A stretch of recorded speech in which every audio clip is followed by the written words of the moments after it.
really appreciate your being here, because without you, it's just rehearsal. So we're thrilled to have you here. My name is Sherri Allen. This class is called The Impact of Radio on Our Lives. We've been having this class here for about 10 years now, created by Leimkuehler, and we're going strong and thrilled to have such a wonderful audience. So many familiar faces and a lot of new faces too, so thanks for coming. Hey! So this culminates our 16-week semester, and we did something different this semester, and I'm so proud of these students and so excited. They wrote original radio plays. We had a lot of submissions for plays. 6 students got plays into the big production. They chose different genres. Some of them are romances, some of them are sci-fi, some of them are soap operas. They're just fabulous, and they really ran with it and did it in the style of an old-time radio show, so we're thrilled. I'm going to introduce you to the cast, but before I do that, let me just mention that this is the part where you turn off your cell phones. So please go ahead and get those out now. We have a sound effects table, and we do all our live sound effects right over there, and I'm so proud of our sound effects people as well that I will introduce you to. But if your cell phone goes off, you know, it's not one of our cues, so just make sure you turn those off now. Next, I want to let you know that the restrooms and drinking fountain is out in the lobby, just over to this side. When you're going out, coming in, please make sure you just are really careful about shutting those doors quietly. If you just let them go, they go bang. So just make sure you quietly do that. And then following the big show, we have a lovely, beautiful reception here with snacks provided by the cast. So let's give them a round of applause for that. So I'm going to introduce you to the cast, and they will wave as their name is said. So we are featuring the talents of Anita Allen, Dwight, Duncan, Mary Horton over there on sound effects, Lisa Illiana, right back here, Chuck Knox over there on the end, who by the way made the PowerPoint, the slideshow that you'll see behind you, which is fabulous. Pat Knox, his lovely wife. Jordan Lawson right behind me. Greg Leimkuehler. Yep. I'll get it one of these days. Susan Muchmore over here. Lynne Nash, our fabulous Foley artist, is going strong. And we also have our wonderful announcer, Dwight Smart, with his gorgeous voice. And PJ Witt and her lovely husband, Gordy Witt. Another round of applause. So without further ado, by the way, we should give a big round of applause to our technical expert back behind you there, which is Oryx Smith. And without further ado, I introduce you to our wonderful MC for today's festivities, the wonderful Greg Burns. Give him a round of applause. Take it away, Greg. Before we begin, a word from one of our biggest sponsors. This commercial was written by Craig Leimkuehler. As we tune in, IGOR is having a little success installing a new security system in his yard. That is, until his next-door neighbor recommends MOATS-R-US. Take it away.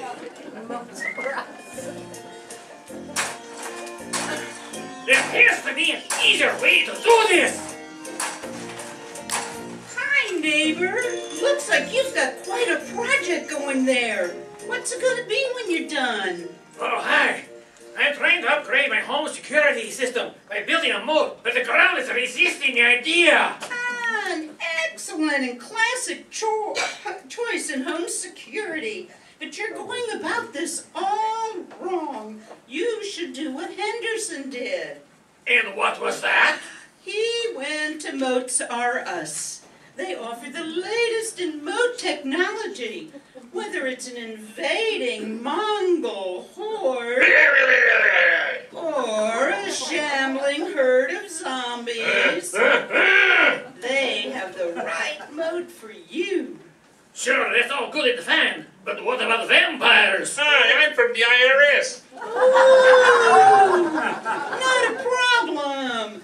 Powerful jet streams create a current of swift-moving water that will give any of the undead reason to pause. Plus, for an additional fee, a priest can bless the water water, Et nomine Patri. making it even more deadly. That sounds pretty good, but what else can he do? Well, depending on budget limitations, you can have your moat filled with barracudas, piranhas, Yum, yum, yum, yum, yum, yum. or even a white shark. Dum, dum, dum, dum, dum, dum. Anything else? Sure, there are flamethrowers, machine gun turrets, and even more deterrents than you can shake a stick at. Speaking of budget limitations, I wonder if they offer any special financing packages. My budget is stretched pretty thin these days. Oh yeah, Henderson said MOATS-R-US gave him a great deal. He's making really low monthly payments, plus a couple of chickens, and the occasional goat. Do you have any idea how long it takes them to install one of their moats? My in-laws are coming to visit, and I need it done by the 15th. Oh, no problem. MOATS-R-US uses robots I am not a robot. to dig the moat at the depth and width that your home requires, and it can be all done in a few hours. You seem to know an awful lot about these moats. Oh, well, I've been hearing about them on the radio, and I'm thinking about getting one as an anniversary present. That's a great idea. I wonder if there's anything these moats can't stop. Well, according to the reviews, religious cults You heard the good word. and magazine salespeople You may already have been a winner. can still get through. Well, no security system is totally foolproof. Exactly what I told my husband. Well, I guess I'll call it a day and go inside. My favorite program, Life on Puddington Hill, is coming on soon. Sounds like a plan to me.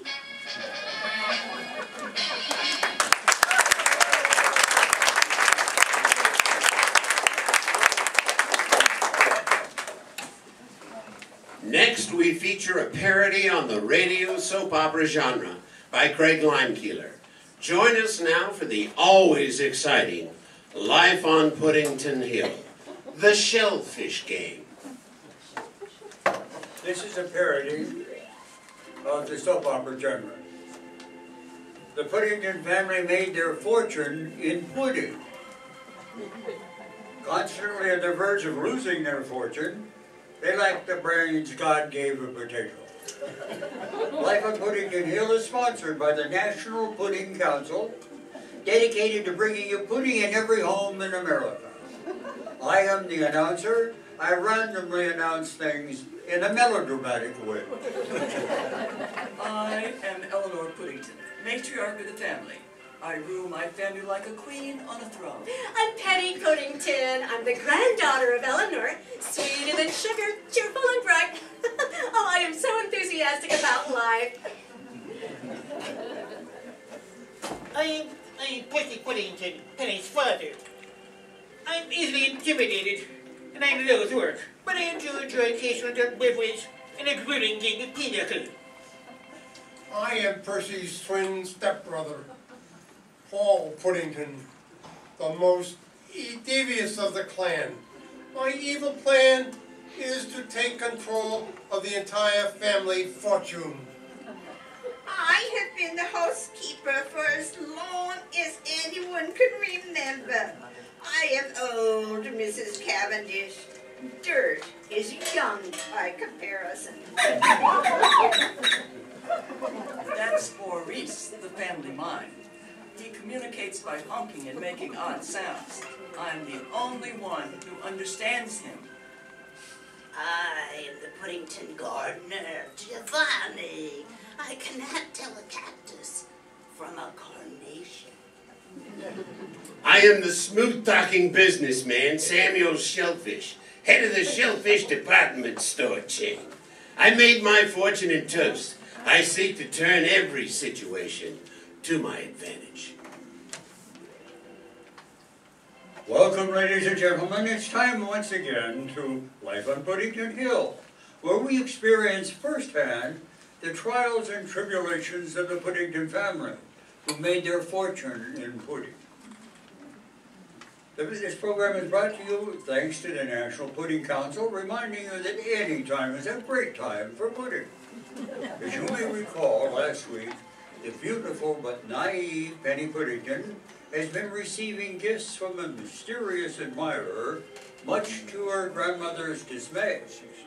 Today we find Eleanor, the matriarch of the Puddington clan, in a heated discussion with her personal mime, Maurice, over philosophical differences in the drawing room. And now, life on Puddington Hill, the Shellfish game. Oh, dear Maurice, I must disagree with you. This matter, I fear you are confusing Descartes with Rousseau. Now you are bringing in Voltaire, and that is totally irrelevant to the discussion. Well, there is certainly no need for language like that. Giovanni the god would like a word. Knowing him, it will be several words. Never mind, I'll tell him you're busy. No, let him in. I want to know how the topiary depiction of the Punic Wars is coming along. Punic Wars? Oh boy, I thought you said Tunic Wars. That's a whole different war. Now I gotta start all over. I gotta grow a whole new set of plants. Will that take long? How about a week, Samuel? Remarkable. You can grow plants that fast? No, but I figure in a week you'll forget about it. I Beg pardon, madam, but at your request, Mr. Percy Puddington has arrived from the East Wing with Dr. Penny. And Mr. Paul Puddington has arrived from the West Wing. Shall I let them in? Good morning, Mother. I hope we're not intruding. If so, we can just leave. I have a grueling pinochle match this week, and I have to meet with my personal pinochle trainer. Of course not, we are not intruding. My dear mother has invited us for what I am sure is a very important discussion. Gosh, Father, we just arrived here, and Grandmama did ask Mrs. Cavendish to fetch us. I think I know what this is about. Do you, my dear? Yes, of course. It's about all those gifts from the mysterious admirer has been sending me, isn't it? You are very perceptive, young lady, but that's only part of the reason. She takes after you, Mother. Well, she certainly doesn't take after you. But why is it wrong? A girl likes a little attention now and again, especially if it's from a mysterious stranger. Good heavens, child, someone sent you a box of toast. It suggests breakfast. Hardly an appropriate gift for an unmarried woman. Besides, I have discovered who your mysterious suitor is. I had Paul look into the matter. Oh, do tell Grandmama. I am dying to know. It is Mr. Shellfish of the Shellfish department stores. Stores dedicated to selling everything toast related. I have taken the liberty of inviting him here to discuss his intentions. Please do not be too hasty to judge Mr. Shellfish, Mother. I am sure it was merely a gesture of goodwill. After all, I understand he made his fortune in toast. If it's toast you wanted, Mother, I'm sure the cook could have made you some. No, Percy, this is not why I asked Mr. Shellfish to stop by this morning. I have something to announce, and it may come as a shock to all of you, but I think it's something you need to know. Oh, Mother, this sounds very stressful. Perhaps I should lay down on the divan. I could use a twig now.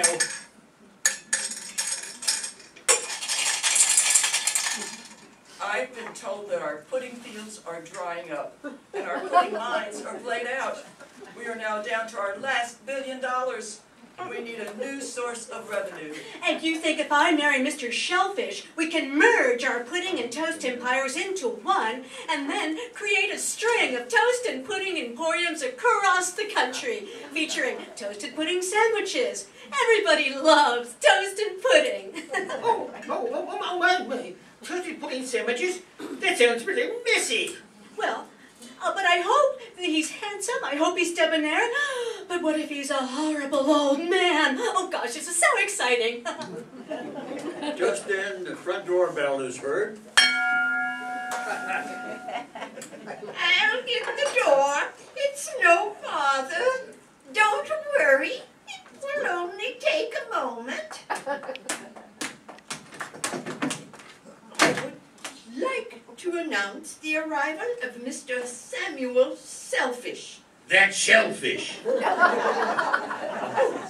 pardon. I'd like to announce the arrival of Mr. Shellfish. I'm afraid, Miss Puddington, you are thinking of my father. Oh gosh, I didn't realize you could hear me. I feel so frightfully embarrassed. I do apologize. Oh, that's quite all right. You are in a very difficult position. I'm afraid your beauty has overwhelmed me. I thought I might plead my case with a few trinkets of toast. I do hope you like toast. Oh gosh, yes, everybody loves toast. I think you are forgetting something, Mr. Shellfish. My apologies, Mrs. Puddington. I can see where your granddaughter gets the good looks. Why, Mr. Shellfish, you flatter me. I don't trust this man, Mother. Be careful. From us, I agree with Paul, Mother. Mr. Shellfish, allow me to introduce my sons, Paul and Percy Puddington. Percy is Penny's father. Really? Then I guess I should be asking your permission for Penny's hand in marriage and everything the hand is attached to. I trust this man less and less each breath I draw. Well, don't I get a say in all this? Certainly not. You are too young and unsophisticated. I will decide what is best for you. Just then, Maurice the mime races into the room and gestures wildly. Are you absolutely sure? There is no doubt. Oh my, what is he saying? Yes, Mother, what has Morris got to say? Maurice has just uncovered the fact that Mr. Shellfish is still married. His first wife fell into a glacier on their honeymoon and just recently thawed out. She is alive. Well, Mr. Shellfish, what do you have to say for yourself? Playing with an innocent girl's affection. You sir are a cad, and I speak with cad. I am a quiver with rage. Well, I can see you're all a quiver, but I don't think it's with rage. Yes, it is true I was married, but that was ages ago. Well, 6 months ago. We were staying in a cabin high in the mountains. It was snowing heavily. She went out to gather some firewood, and she never came back. Well, according to Maurice, she has thawed out and has been living right here in the south wing of Puddington Hall. I guess that means there won't be Yeah, I guess that means there won't be any wedding bells in my future. Oh, pudding! No, Penny, my darling, I'm afraid not. It would be bigamy. I know it would be big of me, too. But I don't think I could love a man who only could give me half of his heart.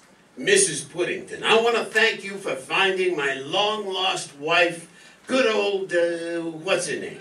Now, I would like to propose a merger between our two great families. Just think, we would have the only chain of toast and pudding department stores in the country. That's our show for this week. Tune in next week when we'll hear Percy Puddington say, She's been living in the south wing? How long have we had a south wing? thank you for listening, and let's have a round of applause.